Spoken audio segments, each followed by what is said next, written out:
Hello again. The Prime Minister of Britain addressed the nation last night and spoke of Islamist extremists and far-right groups spreading poison.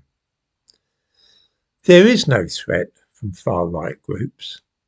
In fact, I cannot offhand even remember the name of any far-right group. The National Front and BNP spring to mind, but I haven't heard of them for years. Are they even still going? I genuinely don't know. If so, what harm have they caused anybody? What actually are these far-right groups and what are they doing that the Prime Minister thinks it worth addressing the nation about it? The real danger is, of course, from Muslim terrorists and Islamists who are trying to seize control of some areas of this country by any means necessary, either political or military. Did you know that more than 13,000 of the votes cast in the Rochdale election were postal votes?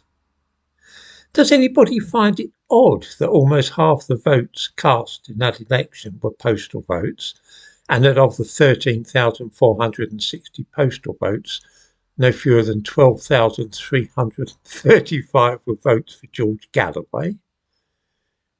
Why are people living in a town like that applying for postal votes anyway? Why don't they just go along and vote? This is exactly what happened in Tower Hamlets a few years ago, of course, another place which has an Islamist controlling much of what is going on. Do people really not realise that the election there was rigged and that the whole thing was overseen by Islamists? Does anybody offhand know of the far right trying to rig elections with postal voting? Has the far right managed to turn the whole focus of British politics upon a war taking place thousands of miles away?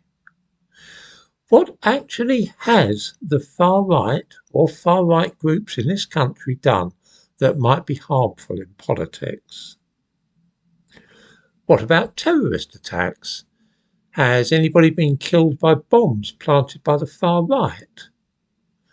Do people remember the worst terrorist bombing in England of all time in 2005 when 50 people were killed on tube trains and buses?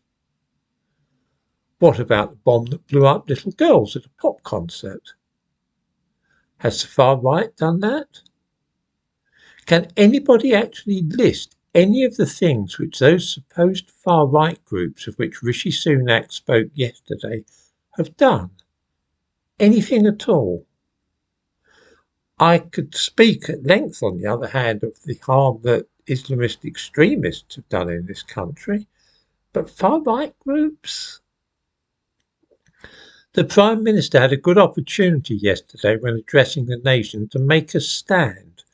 But all this talk about new legislation is going to be aimed at far-right groups as well as Islamists, which means that it will be completely useless. Clearly, Sunak does not want to deal with the real danger. He's part of the problem.